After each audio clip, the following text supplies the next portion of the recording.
Hello everyone, welcome back to another video. So today's video, as you can tell, is another advice for university.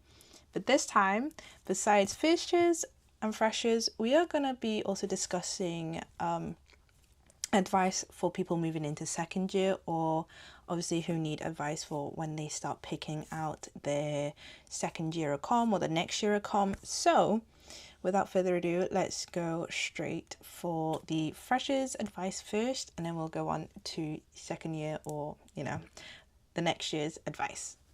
Okay, so there is a few things. Obviously, moving into university is a very scary but also very exciting time of your life, and obviously I know there's so many advice videos out on the internet now, especially because obviously results just was released not too long ago. But here are some of my advice that obviously from experience from first year that I would give to you guys. So the first one would be accommodation. Picking out accommodation, for sure, definitely pick out one where it's closest to main campus. For my university, there are quite a few different accoms that you could pick from, but there is one accom that is about an almost 45-minute walk from main campus. Unless you are on the other campus, yeah, it is a very long walk. It is actually far away from a lot of things. So I definitely would advise that when you pick out a comm, it should be close to main campus, but main city center area, main where a lot of places you would explore as a student, because there is a lot of walking, and I'm not saying lazy, but you will be very, very tired from walking all the time. And if you're saying transport like buses and stuff, yes, they exist, but as a student you don't always want to be spending money on transport. So if you want to save money on transport and walk most of anywhere you go, definitely choose accommodation closest to university. But also for me, I stayed in an all girls accommodation. This advice is specifically more towards girls who are staying in all girls accom. Don't expect that staying in an all girls accom would be better than staying in a mixed gendered accommodation. That is one mistake I made when predicting about an all girls accom. Honestly, it just depends if you're lucky, if you end up with good people or not. For me, my flat consisted of around 26 girls, including myself. So that is a lot of people for one flat. And people don't believe it when I said that my flat consisted of 28 people. But yes, they did. But yes, I would say that don't expect staying in all girls accom would be quieter or cleaner than staying in a mix accom, because it could just be as bad. I have a few horror stories on that. Maybe one day I'll let you guys in a full detail about that. But other than that, yeah, don't make your expectations too high, especially if you are considering for just one gendered accommodation, especially if you are a girl and wanting to stay in an all girls accommodation. Don't make that mistake. Okay, another thing is, especially with those who are going through clearing, and just different outcomes from when you had results day, clearing does not mean you failed. That is one stigmatized thought that almost everyone who goes to uni think of. Clearing is just another way, another route to achieve what you want to do.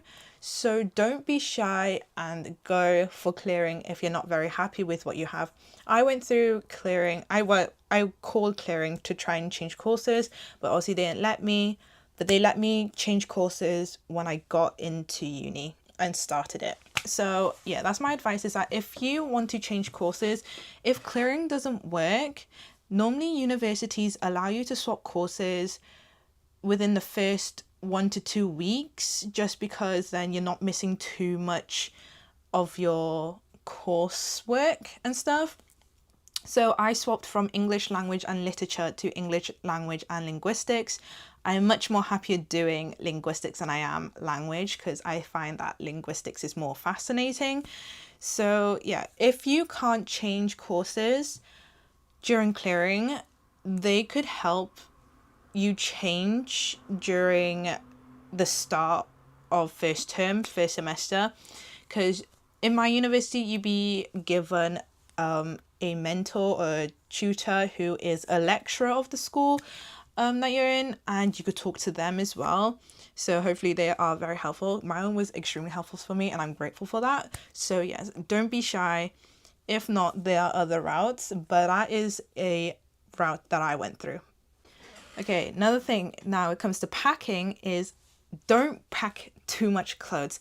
When people on the internet say this, they literally mean it, because most of the time you're in university, especially in the UK, it's always wet, it's always raining, it's always cold. So most of the time you are going to be wearing thick hoodies, coats, long trousers. So most of the time your closet would be full of winter clothes. The only time it is summer clothes is literally after Easter, which is a really sad thing because it is exam season after Easter break, but that is the only time you're wearing hot clothes, like hot summer clothes. So I would say pack less, because you'll be swapping your closet anyways, but also you'll be buying stuff when you're at university. I kind of learned this the hard way moving out of second year house, because I didn't buy lots of clothes. I bought more of like decorations, standees, stuff like that. So yes, it took me more trips to move stuff back home than it was first year. So yes, only pack specific clothes you know you're going to wear all the time, and that keep you warm, especially during like the winter months, because you know in the UK it is much more colder for a much longer period of time than it is warm. And when it comes to decoration, sorry, I would say bring some, but don't bring so much. Like I collect pop art, obviously, and I have a few of the skull pandas, but I won't be bringing them to university, because I know even if I want them for decoration, it's a pain in the butt to move it around and then like stack them all in boxes and stuff like that. I want more of those for whatever I could bring home at the end of third year. So whatever decorations really is more like those kind of tinsel curtains. That's all really, and also posters. I got my posters that I'm putting in my third year room. They're actually from first year, because I bought them in first year. Because I didn't bring any posters or nothing to decorate my walls, and it actually, like, even if you are minimalists, I butchered that, but anyways, if you're one of those people, I think Unicom's, especially with no decorations, feels very depressing. So I do recommend, even if you don't decorate very often, is bring something to decorate the wall, because it is it's generally so depressing. My first year at com, without my posters, it felt really sad in this. So bring some decorations, bring some pictures from home, posters, whatever. Definitely at least decorate something. Okay, another thing about first year accommodation when choosing is actually meals. So my accom was an all female accommodation, but we also had dinner every weekday made for us. So that means you would have to buy less for food, grocery runs. So from my student mentor that I had in first year, she said that generally you would spend about 20 to 30 pounds on a grocery run weekly. So if you want to save a little bit more money with groceries and stuff, definitely choose student park catered. I would say though, my park catered the food was if that makes sense. Some of it was okay, some of it was not great, but we were able to have containers as well. So once we had our dinner, we brought our own containers and then go up and fill it with food so that we have lunch for the next day. So yeah, when choosing a comms as well, think of park catered. Don't actually take it if you don't want to, but that is something to consider. Okay, now it comes to the fun bit. Having fun at university, making friends. I definitely say join societies, especially when you are foundation year or first year and you're just starting out at university. Definitely join societies. That's how I met a lot more people. Honestly, that actually isn't how I met most of my friends. Most of my friend group is actually just mutuals of my flatmates and everything, and from my course. But you can make friends from societies. I have very few friends who actually made through societies.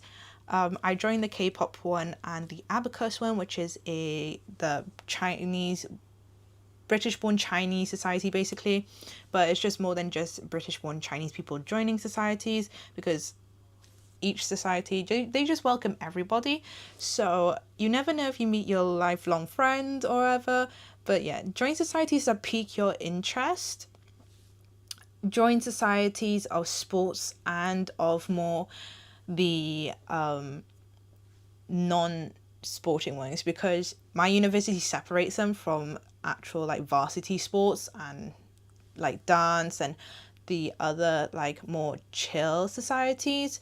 But yeah, I would say though they do cost quite a bit to join societies. But first year is a trial, so for sure, like even if you don't want to give it a try, there is give it in my university there are give it a goes. I'm not sure about other universities, but if they do offer give it a goes, which is basically a trial class or a trial society like event, definitely go to it, see if you like it, then join, I would say. But definitely during freshers events you get introduced to every society because you go to the freshers fair. Have a look what they offer, and if anything piques your interest, definitely go to their give it a goes. Okay, and just a few small things I have written down here for freshers is that definitely go out and explore your university city. I think that goes without saying, to be honest, but if you are especially going to somewhere new you have never been before, explore it. Don't explore all in one go, obviously. You can spread it out over the year or however long you want to spread it over. But for me personally, the uni city I go to, I used to live there, so I have been to a lot of where the like sightseeing bits are. But I would also say go explore restaurants, cafes. Those are the things that me, my friends, and my flatmate are always talking about, because there are always new places opened that we want to try, but we don't always have the chance to go and try these places. So from first year, definitely make a list of places you want to go to, whether for sightseeing or for food, and slowly take them off over the next couple years that you are at university, because even my friends who are graduated this year, they have said that there were some places they weren't able to go to. So make a list.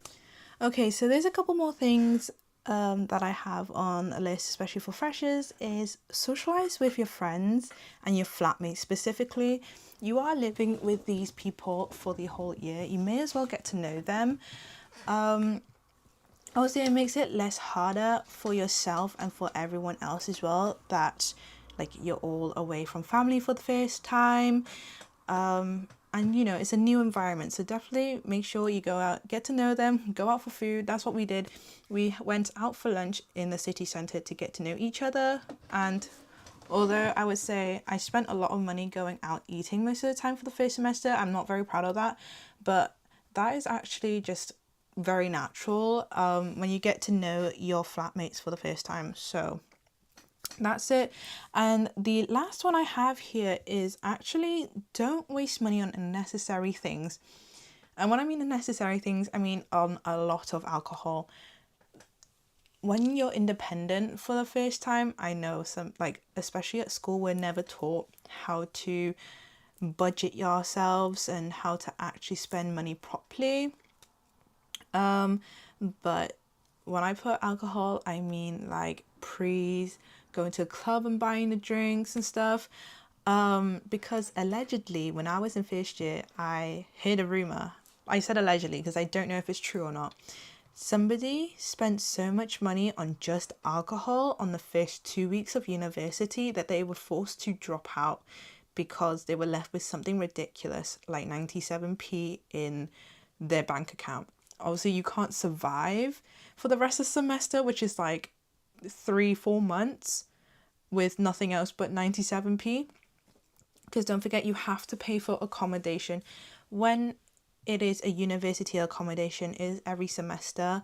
If you are living in a private house or flat like I did for second year, it's every month. So yes, be responsible with money.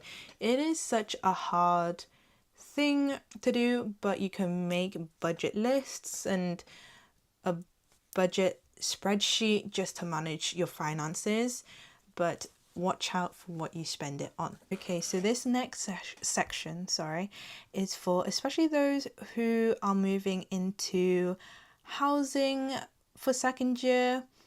I learned a lot, especially with housing for university. So first things first, obviously, before you even move in, you are supposed to sign a contract with however many flatmates you are living with. Very early on in your first year at university, I signed mine in October. That was barely a month before I signed a contract for a house. So you don't really know those people.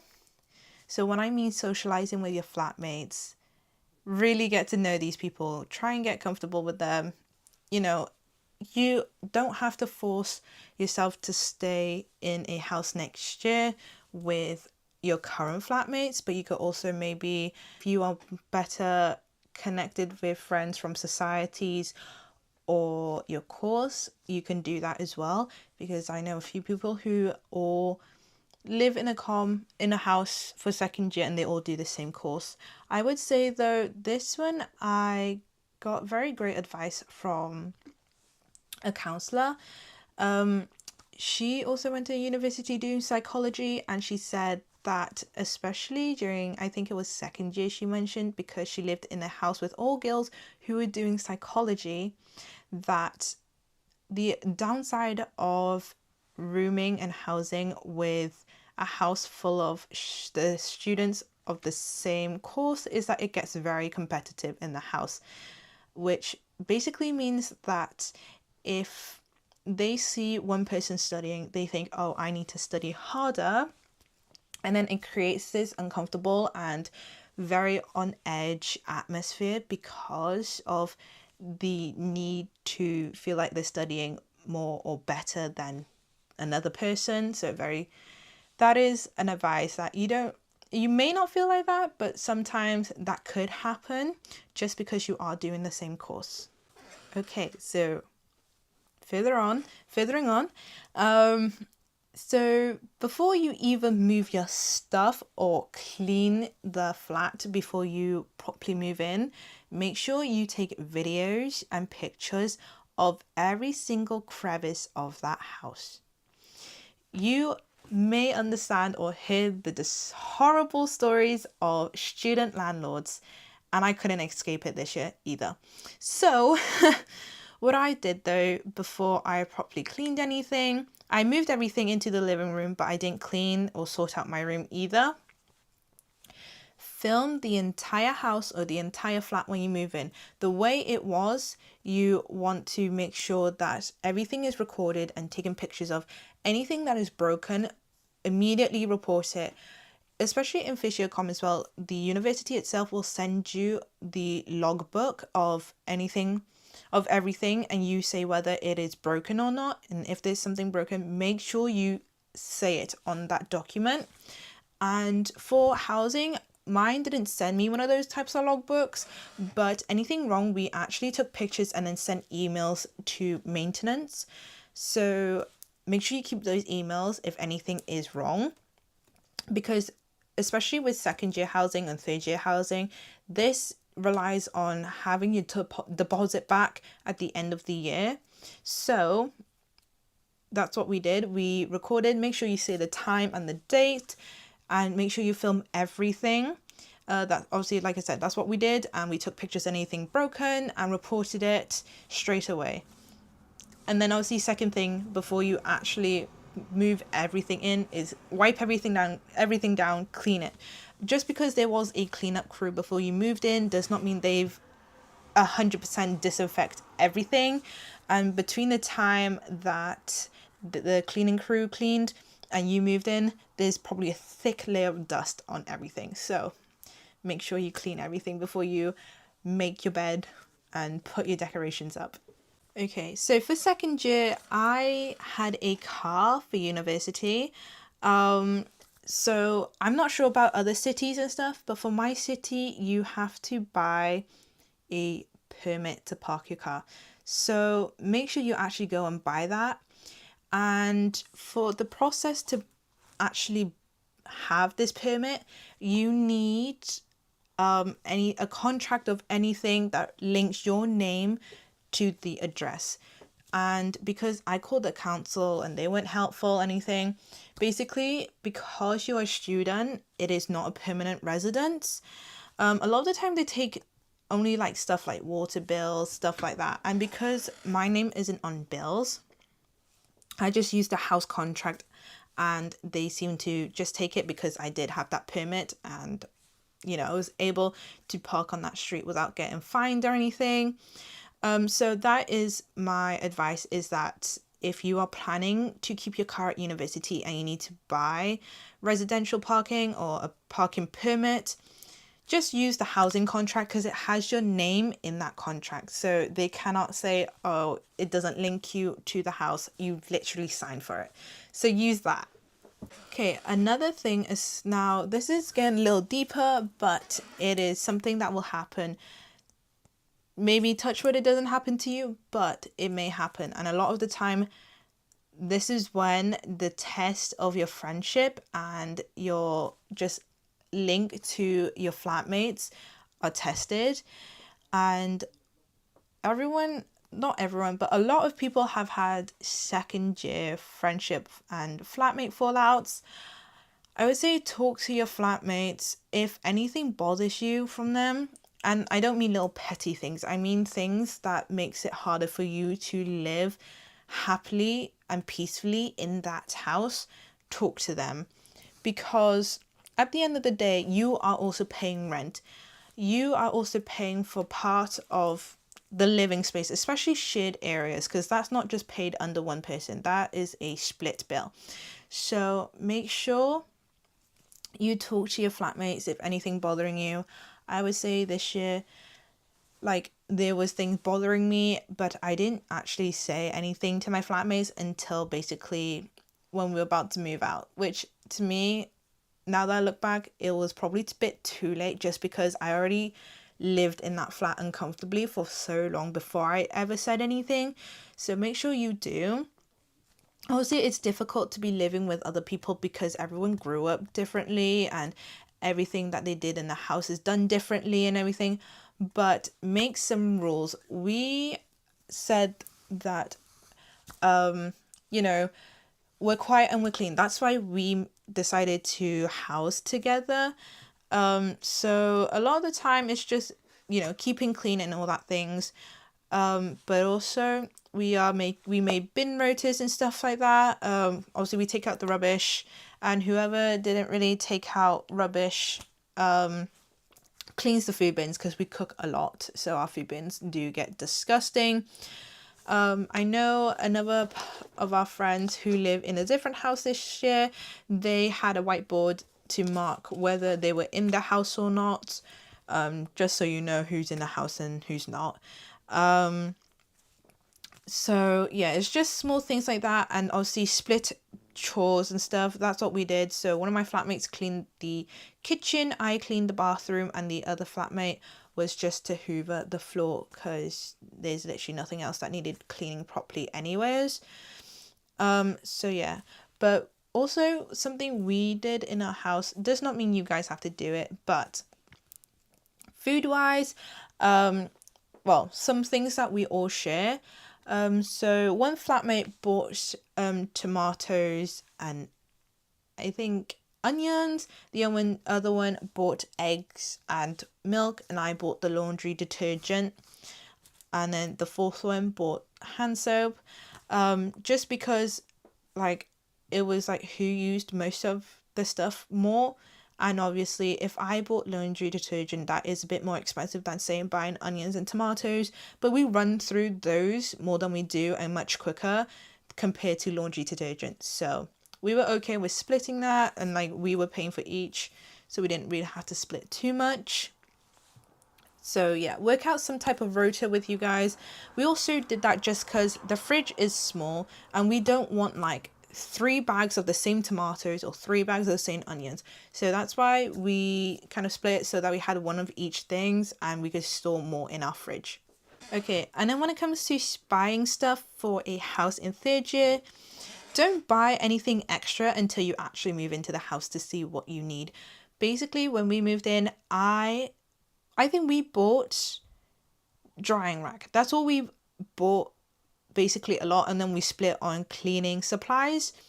Because we already had bins, especially in the bathroom, provided already for us.